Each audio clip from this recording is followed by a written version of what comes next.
ජෙනීවා එක්සත් ජාතීන්ගේ මානව හිමිකම් කවුන්සිලේ ඉදිරිපත් කළ තියෙන වාර්තාවත් ඒ ගැන ලබන ප්‍රතිචාරයත් මගේ යුතුයකම හැටියට මම සැලකුවේ කතානායකතුමා පළමුවෙන්ම පාර්ලිමේන්තුවට දැනුම් දෙන්න.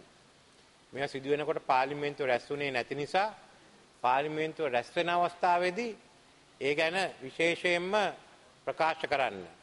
අපිට මටවත් ආණ්ඩුවටවත් විශේෂ වගකීමක් නැහැ. පළමුවෙන්ම ගිහින් මාධ්‍යයට ප්‍රකාශ කරන්න. වගකීම හයිබ්‍රිඩ් නෙමෙයි. වගකීම තියෙන්නේ පාර්ලිමේන්තුවට. ඒ නිසා යම්කිසි වාර්තාවක් පිට වෙන අවස්ථාවේ පාර්ලිමේන්තුවේ ප්‍රකාශයක් කරන කාලය තුලදී වගකීමෙන් මාධ්‍ය වාර්තා කළ යුතුයි කියලා මම මෙතන මතක් කරන්න කැමතියි.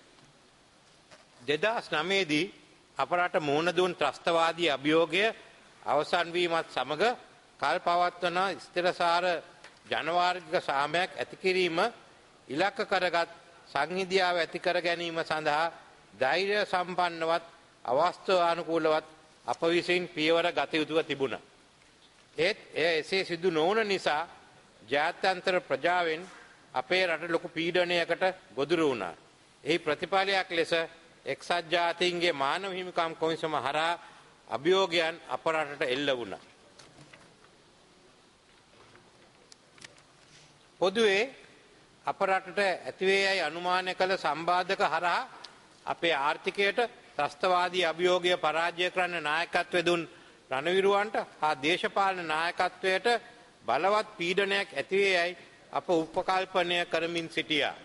ඒත් අප රටේ ජනතාව පසුගිය මැතිවරණ දෙකේදී ගත් ඓතිහාසික තීරණයනුත් එහි ප්‍රතිඵලයක් ලෙස තේරීපත් වුණ ගරු ජනාධිපතිතුමා සහ අපගේ රජයේ අවතීර්ණ වුණ යහපාලන ක්‍රියාදාමයෙන් නිසා ප්‍රජාතන්ත්‍රවාදී ප්‍රජාව යලි අප රට කෙරෙහි විශ්වාසයකින් යුතුව අවධානය යොමු කරමින් සිටිනවා. එහි ප්‍රතිඵලයක් ලෙස අප රටත් අපේ ආර්ථිකයත් රණවිරුවන් ඇතුළු දේශපාලන නායකත්වය මුහුණ දුන් තුන්බිය නැති වී තිබෙන වාතාවරණයක් තුළ පසුගිය සතියේ ඉදිරිපත් කරන ලබන මානව හිමිකම් කොමිසමේ වාර්තාව සම්බන්ධ ඇති වුණ ක්‍රියාදාමය 2009 මැයි මාස ලබාගත් ජයග්‍රහණයේ සිට ඇති වූ තත්ත්වය මෙම උත්තරිත සභාව හරහා රට හමුවේ තබන්නට මම අදහස් කරනවා. ඔබ සියලු දෙනා දන්නා පරිදි ශ්‍රී ලංකාවේ පැවති ත්‍රස්තවාදී ගැටුම 2009 මැයි මාස අවසානයේ පත්වීම සමග එක්සත් ජාතීන්ගේ සංවිධානයේ මහලේකම් බැන් කී මූන් මහතා එවක සිටි ජනාධිපතිතුමාගේ ආරාධනයෙන් ශ්‍රී ලංකාව සංචාරයක නිරත වුණා. එම සංචාරයේ අවසානයේදී එවකට පැවති රජය සහ එක්සත් ජාතීන්ගේ සංවිධානය ඒකාබද්ධ ප්‍රකාශයක් නිකුත් කරන ලැබුවා. ඒ ඇමනුම හැටියට මම ඒක සභාපති කරනවා මේකත් පාර්ලිමේන්තු හැන්සාඩයට ඇතුල් කරන්න කියලා. එම ප්‍රකාශය අන්තර්ගත කාරණා අතර තිරසාර සාම්‍ය සහ සංවර්ධනය සඳහා අවශ්‍ය කරන වාතාවරණය සැකසීමට දෙමළ පක්ෂ ඇතුළුව සියලු පක්ෂ සමග වඩා පුළුල් ලෙස සාකච්ඡාව ආරම්භ කිරීමේ අධිෂ්ඨානය නිශ්චිත අන්තර්ගත කර තිබුණා. එමෙන්ම අන්තර්ජාතික මානව හිමිකම් සම්මතයක් සහ ශ්‍රී ලංකාවේ ජාත්‍යන්තර බැඳීම් ප්‍රකාරව මානව හිමිකම් ප්‍රවර්ධනය සහ ආරක්ෂා කිරීම පිණිස වූ කැපවීමද පැහැදිලිව අවධාරණය කර තිබුණා. අපි මේකට කැපවීම ප්‍රකාශ කරේ වෙනත් රටවල් නෙමෙයි. ශ්‍රී ලංකාව ජාත්‍යන්තර මානුෂීය සහ මානව හිමිකම් නීතිය උල්ලංඝනය කිරීම පිළිබඳ කටයුතු කිරීම සඳහා වගවීම සම්බන්ධයෙන් ක්‍රියාමාර්ග ගන්නා බවටද එවකට පැවති රජය ප්‍රකාශ කර සිටියා.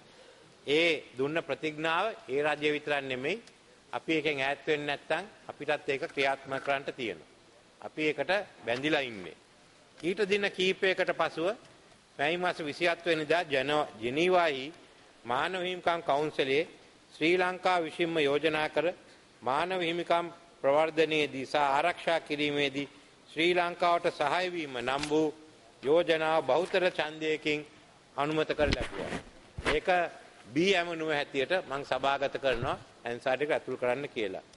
මෙහි තිබුණු කරුණු අතර ශ්‍රී ලංකාව කල්පවත්වන සාමයක් සහ සංවිධාවක් උදා කර දීම සඳහා 19 වෙනි ආණ්ඩුක්‍රම ව්‍යවස්ථා සංශෝධනය සම්පූර්ණයෙන්ම ක්‍රියාත්මක කිරීම, සියලු මානව හිමිකම් ප්‍රවර්ධනය සහ ආරක්ෂා කිරීම පිණිස සහ මානව හිමිකම් බැඳීම සහ ජාත්‍යන්තර මානව හිමිකම් නීතියේ ප්‍රතිමාන ශක්තිමත් කිරීම පිණිස වූ අඛණ්ඩ කැපවීම. අපි මේ ප්‍රතිඥාව දීලා ඒ වගකීම බාරගත්තා.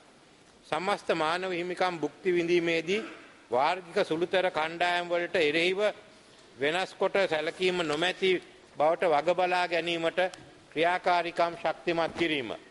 හිටපු ජනාධිපතිවරයාගේ ආරාධනාවෙන් ලංකාවට පැමිණි එක්සත් ජාතීන්ගේ සංවිධානයේ මහලේකම්තුමා සහ රජය විසින් කරන ලද ඒකාබද්ධ ප්‍රකාශය සහ ඒ අන්තර්ගත අවබෝධතා අනුමත කිරීම යන පොරොන්දුද අන්තර්ගතව වී තිබුණා. දැන් මේ පොරොන්දු ඔක්කොම අපි යෝජනා කළා අපි කැමැත්තෙන් ක්‍රියාත්මක කරන්න බාරගත්ත වගකීම්. ඒවා ක්‍රියාත්මක කරන එක තමයි ඊට පස්සේ ප්‍රශ්නයක් ඇද්ද මතුවුනේ. ඊට සඳහන් ක්‍රියාදාමයන් ජාත්‍යන්තර ප්‍රජාව විශ්වාස කරන අන්දමට සිදු නොවුන හේයින් එක්සත් ජාතීන්ගේ මහලේකම් විසින් දරුස්මාන් කමිටුව පත් කරනු ලැබුවා. එම කමිටුවේ කටයුතු නොපිළිගන්නා බවට එවකට පැවති රජය අප රට ජනතාවට පැවසුවත් එම කමිටුව සමග සාකච්ඡා කරන්නට එවකට පැවති රජයේ නියෝජිතයන් කටයුතු කරන ලැබුවා.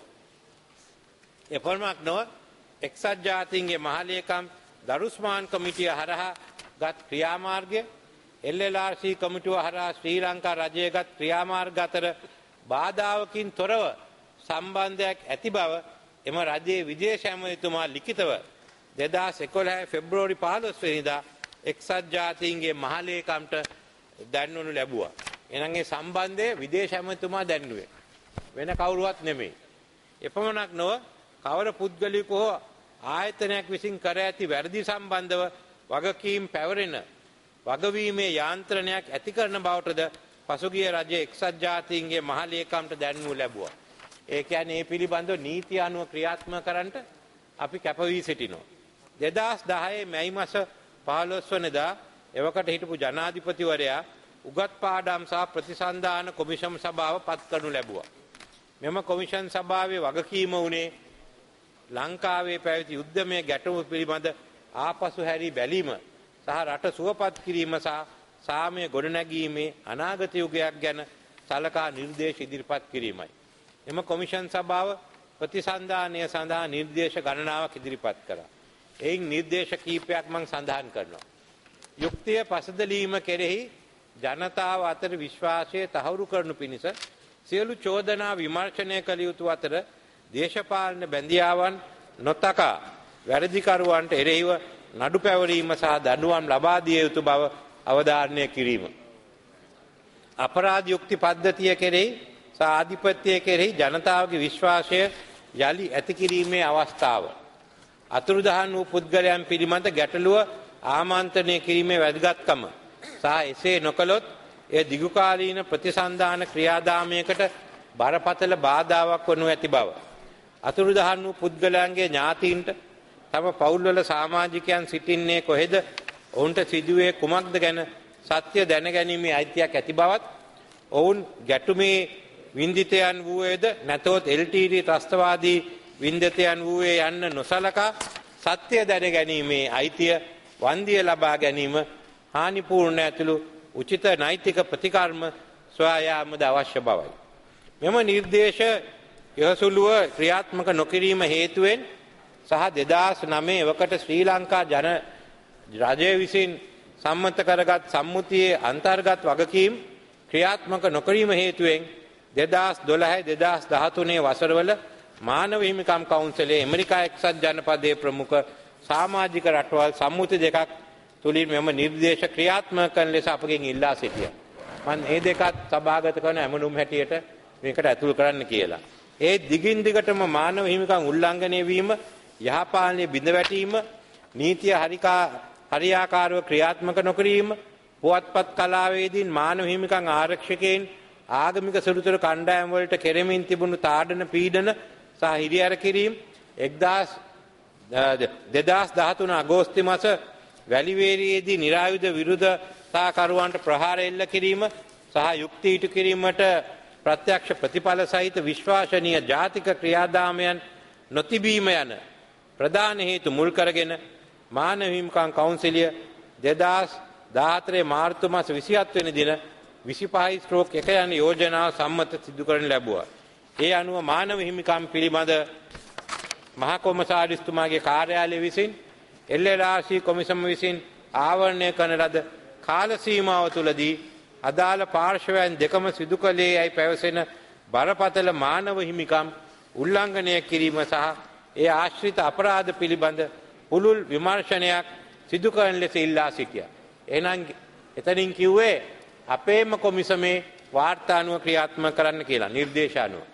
එහෙත් 18 වන ආණ්ඩුක්‍රම ව්‍යවස්ථා සංශෝධනය හඳුන්වා දීම සහ හිටපු අග්‍රවිනිශ්චකරු ශිරාණි බණ්ඩාරනායක මහත්මිය එම තනතුරින් ඉවත් කිරීමට අනුගමනය කළ සදාචාර විරෝධී ක්‍රියාමාර්ගයේ හේතුවෙන් ජාත්‍යන්තර තුල පමණක් නොව ශ්‍රී ලංකාවේ ජනතාව අතර පවා ශ්‍රී ලංකාවේ අධිකරණ පද්ධතිය පිළිබඳ තිබූ විශ්වාසය සම්පූර්ණයෙන්ම බිඳ වැටුණා.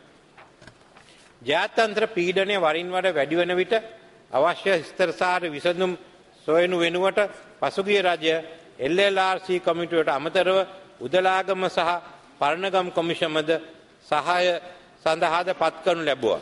ඒත් අවසානයේදී ජාත්‍යන්තර ප්‍රජාව පමණක් නොව මේ ක්‍රියාදාමයෙන් අපරට සිටින අදාළ පාර්ශවයන්ටත් සෑහීමකට පත්වන අන්දමේ ප්‍රතිඵලයක් අත්කරේ නැහැ.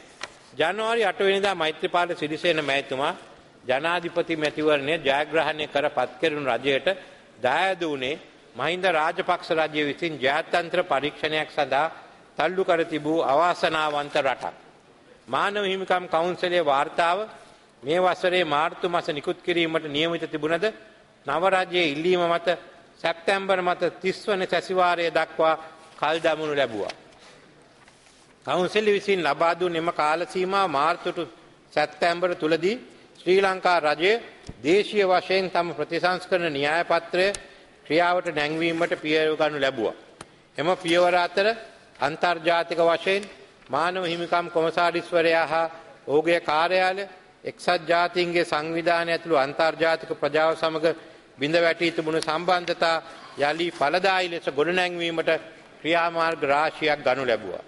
19 වන ආණ්ඩුක්‍රම ව්‍යවස්ථාව සංශෝධනය අනුමත කර ගැනීම සහ එය ක්‍රියාවට නැංවීම ආරම්භ කිරීම ප්‍රජාතන්ත්‍රවාදී ආයතන ශක්තිමත් කිරීම සහ අර්ථවත් ප්‍රතිසන්ධානය සඳහා පියවර ගැනීම ආරම්භ කළා. ඒ සඳහා සහභාගී වුණ සියලු දේශපාලන පක්ෂවලට මගේ ස්තුතිය මම මෙතන ප්‍රකාශ කරනවා. වත්මන් ජාතික සමගි රජය ජනතාවට වගකීමකින් ක්‍රියා කරන රජයක් වශයෙන් සියලු ජනතා උදෙසා නිවැරදි දේ කිරීමේදී දැඩි ප්‍රතිපත්තියක් සෑම විටම ක්‍රියා කරනවා. මෙසේ කරන්නේ හුදෙක් ජාත්‍යන්තර ප්‍රජාවට ඉඩ ලබා දුන් පොරොන්දු ඉෂ්ට කරන්නට පමණක් නොව බව පැහැදිලිව කිය යුතුයි. සෑම පුද්ගලයෙකුට සහ සෑම ජන කොට්ටාසයකටම සාධාරණ ඉටු කිරීම සඳහා ත්‍රස්තවාදයේ යලි ඇතිවීම සඳහා වන හේතු ඉවත් කිරීමටත් දීර්ඝකාලීනව දුක් විඳින ජනතාවට ස්ථිරසාර සාමයක් උදා කර දීම පිණිස බව අවධානය කරන්නට කැමැතියි. වසරක් ඇතුළත දෙවරක් ජනවරමක් ලත් රජයක් හැටියට එය අපගේ වගකීමක්. එම පරම යුතුයකම ඉටු කිරීම සඳහා අදිෂ්ඨාන සහගතව අප කැප වෙන බව සහතික කරන්නට මේ අවස්ථාව යොදවා ගන්නවා. සංහිඳියාව යනු අඛණ්ඩ ක්‍රියාවලියක් වන අතර ඒ සඳහා කාලයක් ගත වෙනවා. නමුත් නිදහස ලැබූ දින සිට අපේ රටේ නැවත නැවත ඇතිවෙමින් තිබුණු ලැබුණු ගැටුම් සඳහා සදහටම නවතා දැමීමට නම් අදිෂ්ඨාන පූර්වක සාමය සංහිඳියාව සඳහා අවශ්‍ය පියවර ගැනීමට අපි බිය විය යුතු නැහැ.